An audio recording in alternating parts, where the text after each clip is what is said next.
ఇప్పుడు ఈ ఫ్రంట్కి డాట్స్ పాయింట్స్ ఇక్కడ పాయింట్స్ 1/4 ఇవి పట్టుకొని డాట్ వేసేసేయండి సన్నగా. ఈ ఫ్రంట్ ఇది బ్యాక్ది సేమ్ అట్లండి. ఇది హాఫ్ ఇంచ్ పట్టుకోవాలి. టేప్ పెట్టుకొని ఒకసారి చెక్ చేసుకోండి. ఇలా క్రాస్ ఇది ఫ్రంట్ది ఇది బ్యాక్ది. ఈ ఫ్రంట్ వేసినాక ఇది సైడ్ పీస్లు వేయాలి. సైడ్ పీస్లు ఇలా పెట్టి అటాచ్ చేయాలి. పైనుంచి వేయాలి. ఈ పీస్ కింద ఉండాలి, ఈ పీస్ పైకి ఉండాలి. ఈ పీస్ ఇలా పెట్టి మనం ఇలా వేసుకుంటే వెళ్ళాలి. పాయింట్స్ కుట్టుంటుంది, టెన్షన్ ఉండదు. కొంచెం ఎక్కువ తక్కువ ఉంటే కింద మనం తర్వాత అడ్జస్ట్ చేస్తాం. పైన మాత్రం కరెక్ట్ ఉండాలి. ఇది ఆర్మల్ సెట్ అవుతుంది కాబట్టి ఓకే. ఇలా పెట్టాలి. ఈ ఫ్రంట్ ఇది బ్యాక్ అయిపోయింది.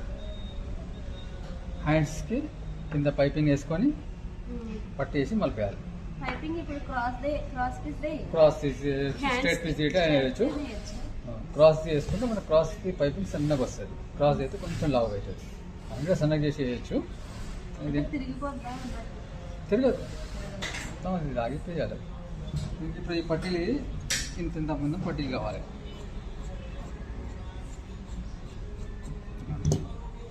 ఈ 2 పట్టీలు అవుతాయి. ఇందులో ఇంత వేసుకోవాలి. ఓకే. ఈ పట్టీ పైపింగ్ వేసినాక కిందికి వేసి మలపడానికి. పైపింగ్ వేసినాక ఈ పైపింగ్ మీద ఇది పెట్టి ఇంకా కుట్టేసి లోపలికి మలిపేయాలి. అటు సైడ్ కనిపించాలి. ఇంత సేమ్ పట్టి మీకు బ్యాక్లో కూడా పడుతుంది. నడుము ఫ్రంట్లో కూడా సేమ్ ఇదే పట్టి పడతాయి. ఇంకా నెక్కు క్రాస్ పీస్ కూడా కట్ చేసేస్తాం. మొత్తం అటాచ్ చేసినాక వేసుకోవాలండి. పైపింగ్ వేసినాక తర్వాత క్రాస్ పీస్ వేయాలి.